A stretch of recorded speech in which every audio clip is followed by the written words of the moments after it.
ಕೆಲಸಗಳಲ್ಲಿ ಆಸಕ್ತರಾಗಿ ನಿಮಗೆ ಲಸಿಕಾ ಕಾರ್ಯಕ್ರಮವನ್ನು ನಾವು ಮುಂದುವರಿಸ್ತೀವಿ. ಈಗ ಸಾಂಕೇತಿಕವಾಗಿ ಕೆಲವು ಮಕ್ಕಳಿಗೆ ನಾವು ಇಲ್ಲಿ ಲಸಿಕೆ ಚಾಲನೆ ನೀಡಿದಂತ ಗೌರವಾನ್ವಿತ ಜಿಲ್ಲಾ ಉಸ್ತುವಾರಿ ಇಲ್ಲಿ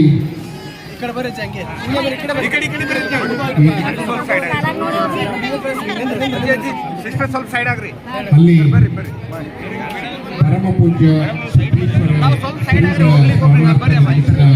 ಉದ್ಯಾನವನದಲ್ಲಿ ಸಸಿ ನೆಡುವ ಕಾರ್ಯಕ್ರಮವನ್ನು ಹಮ್ಮಿಕೊಳ್ಳಲಾಗಿದೆ.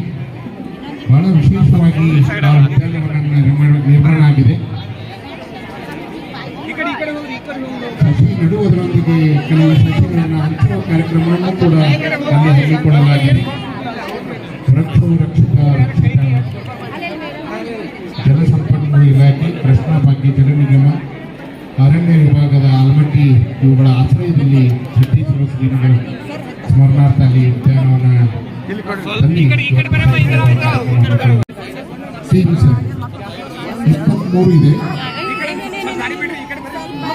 35 ಬಹಳ ವಿಶೇಷವಾಗಿ ಆರೋಗ್ಯ ಇಲಾಖೆಯಿಂದ 5 ವರ್ಷಗಳಿಂದ ಕೆಳಗಿನ ಮಕ್ಕಳು 2,95,156 ಮಕ್ಕಳು ಜಿಲ್ಲೆಯಲ್ಲಿ ಮಕ್ಕಳಿದ್ದಾರೆ.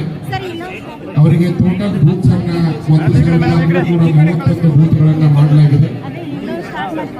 ಪ್ರತಿಯೊಬ್ಬರು ಕೂಡ ಪೋಲಿಯೋವನ್ನ ನಿರ್ಮೂಲನೆ ಮಾಡಬೇಕು ಇಡೀ ವಿಶ್ವದಲ್ಲಿ ಅಂತೇಳಿ ಪ್ರಯತ್ನಗಳು ಬಹಳಷ್ಟು ಸಾಗಿವೆ. ಒಂದು ಕಾಲ ಇತ್ತು ಪೋಲಿಯೋ ಸಂಪೂರ್ಣವಾಗಿ ಎರಾಡಿಕೇಟ್ ಆಗಿದೆ, ಸಂಪೂರ್ಣವಾಗಿ ಇದಾಗಿದೆ ಅಂತೇಳಿ. ಈಗ ಮತ್ತೆ ಅದರ ಒಂದು ಬೆಳವಣಿಗೆಗಳು ಕಂಡು ಬಂದಿದೆ. ಹಾಗಾಗಿ ಮತ್ತೆ ಈ ಅಭಿಯಾನವನ್ನು 2 ಹನಿಗಳು ಪೋಲಿಯೋ ವಿರುದ್ಧ ನಿರಂತರ ಗೆಲುವು ಅಂಥೇಳಿ ಕೇಂದ್ರ ಸರ್ಕಾರ, ರಾಜ್ಯ ಸರ್ಕಾರಗಳು ಈ ಯೋಜನೆಯನ್ನು ಹಮ್ಮಿಕೊಂಡು ಮಕ್ಕಳಿಗೆ ಈ ಪೋಲಿಯೋ 2 ಹನಿಗಳನ್ನು ಹಾಕಿದರೆ ಬಹುಶಃ ಮುಂದೆ ಪೋಲಿಯೋ ಗಂಡಾಂತರದಿಂದ ನಮ್ಮ ಮಕ್ಕಳು ಸುರಕ್ಷಿತವಾಗಿರ್ತಾರೆ ಅಂತ ತಿಳ್ಕೊಂಡು ಈ ಅಭಿಯಾನವನ್ನು ಪ್ರಾರಂಭ ಮಾಡಿದ್ವಿ. ಇದು ಕಟ್ಟಕಡೆಯ ಪ್ರತಿಯೊಬ್ಬರಿಗೂ ತಲುಪಬೇಕು. ಗ್ರಾಮೀಣ ಮಟ್ಟದಲ್ಲಿ ಹಿಡ್ಕೊಂಡು ಯಾರೂ ಒಬ್ಬರು ಕೂಡ ಸುಳಿಬಾರ್ದು. ತಿಳಿಸೋದು 100ಕ್ಕೆ 100ರಷ್ಟು ನಮ್ಮ ವಿಜಯಪುರ ನಗರ ಏನು ಜಿಲ್ಲಾ ಆಸ್ಪತ್ರೆ ಆಗಲಿ ಸಿಬ್ಬಂದಿ ವರ್ಗದವರು ಹಗಲು ರಾತ್ರಿ ಏನದೇ ಇವತ್ತು ಕೆಲಸ ಮಾಡಿ ಇದು ಇಡೀ ಕರ್ನಾಟಕದಲ್ಲಿ ಬೃಹತ್ ಬೆಂಗಳೂರು ಬಿಟ್ಟರೆ ವಿಜಯಪುರ ನಗರ ನಂಬರ್ 1, 106% ಕೊರೋನಾದಲ್ಲಿ ವ್ಯಾಕ್ಸಿನೇಷನ್ ಮಾಡಿದಂಥ ನಗರ ವಿಜಯಪುರ ನಗರ. ಮತ್ತು ಭಾರತದ ಅನೇಕ ಪ್ರಶಸ್ತಿಗಳನ್ನು ಪಡೆದಂಥದ್ದು ನಿರಂತರವಾಗಿ. ಮೊನ್ನೆ ಮತ್ತೊಂದು ಯಾವುದೋ ಪ್ರಶಸ್ತಿ ಯಾವ್ದು ರೀ? ಹಾಂ, ಇನ್ನೂ ಇಂಗ್ಲೀಷ್ನಾಗ ಹೇಳೋದು ನಾನು ಕೊಡೋದಿಲ್ಲ, ಅದನ್ನು ತೊಗೊಂಡು ಬಂದ. ಒಟ್ಟಾರೆ ನೋಡಿ, ನಮ್ಮ ಸಿವಿಲ್ ಹಾಸ್ಪಿಟಲ್ನಲ್ಲಿ ಕರೋನಾದಾಗ ಆದ ಟ್ರೀಟ್ಮೆಂಟ್ದ ಜನ ಭಾಳ ಉಳಿದು. ಖಾಸಗಿ ದವಾಖಾನೆಯಾಗ 10 ಲಕ್ಷ, 20 ಲಕ್ಷ, 50 ಲಕ್ಷ ನಾನೇ 5,80,000 ಕೊಟ್ಟಿನಿ ಮಣಿಪಾಲ್ದಾಗ. ಗ್ಯಾರಂಟಿ ಇಲ್ಲಾರ್ದೇ ಹೋಯ್ತು. ಇವತ್ತು ಭಾರತ ಹಂಗಿಲ್ಲ, ಮೊದಲಿನಂಗೆ.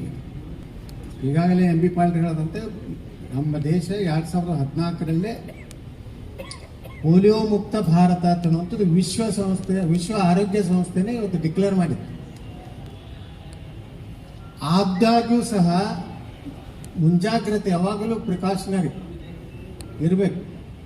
ಯಾಕಂದರೆ ಒಮ್ಮೆ ಈಗ ನೋಡಿ, ಕರೋನಾದಲ್ಲಿ ಸ್ವಲ್ಪ ಲಕ್ಷ್ಯ ಮಾಡಿದ್ದಕ್ಕೆ ಸರ್ಕಾರಿ ಇದರ ಪ್ರಕಾರ ನಾನು ಮಾನ್ಯ ಮಾಹಿತಿ ತೆಗೆದ್ರೆ 4,65,000 ಜನ ಕರ್ನಾಟಕದಲ್ಲಿ ಕರೋನಾದಿಂದ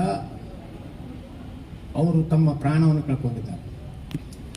ಇದು ಬಹಳ ಮಹತ್ವ ಇದೆ. 5 ವರ್ಷದ ಮಕ್ಕಳಿಗೆ ಕೊಡುವಂಥದ್ದೇನಿದೆ ನೋಡಿ, ಎಷ್ಟೋ 5 ವರ್ಷದ ಮಗುವಿಗೆ ಈ ಪೋಲಿಯೋ ಕಾರ್ಯಕ್ರಮದಲ್ಲಿ ಭಾಗವಹಿಸಿ ಮತ್ತು ಇದನ್ನು 100ಕ್ಕೆ 100 ಈ ಭಾರತ ಬರೀ ನಮ್ಮ ದೇಶದ ಆರೋಗ್ಯ ಕ್ಷೇತ್ರದಲ್ಲಿ ನಾವು ಭಾಳ ಗಟ್ಟಿದ್ದು. ನಮ್ಮಷ್ಟು ಅತಿ ಕಡಿಮೆ ವೈದ್ಯಕೀಯ ಸೌಲಭ್ಯ ಇಡೀ ಜಗತ್ತಿನಾಗಿಲ್ಲ. ಈಗೆಲ್ಲ ವಿದೇಶದವ್ರು ಬಂದು ಇಲ್ಲಿ ಇಲ್ಲಿ ಆಪರೇಷನ್ಗಳು ಇಲ್ಲೆಲ್ಲ ನಡೀತವೆ. ಇನ್ನು ಪಲ್ಸ್ ಪೋಲಿಯೋದಲ್ಲಿನೂ ವಿದೇಶದ ಅನೇಕ ರಾಷ್ಟ್ರಗಳಿಗೆ ನಮ್ಮವ್ರೀಗ ಇದು ಮಾಡ್ತಾ ಇದ್ದಾರೆ. ಕರೋನಾದಲ್ಲಿಯೂ ನಮ್ಮ ವ್ಯಾಕ್ಸಿನೇಷನ್ ಭಾಳ ಸೊಯ್. ನಮಗಂತೂ ಪುಕ್ಕಟ್ಟು ಕೊಟ್ಟಾರೆ ಬಿಟ್ಟು ರೊಕ್ಕನೇ ತೊಗೊಂಡಿಲ್ಲ ನಮ್ಮ ಪ್ರಧಾನಮಂತ್ರಿಗಳು. ವಿದೇಶನಾಗ 1 ಲಕ್ಷ 2 ಲಕ್ಷ ಇದ್ದು ಒಂದೊಂದು ರಷ್ಯಾದಾಗ ಅಮೇರಿಕಾದಾಗ. ಅಂಥ ಒಂದು ಭಾರತ ಇವತ್ತು ಎಲ್ಲದರಾಗೂ ನಂಬರ್ 1. ಈ ನಂಬರ್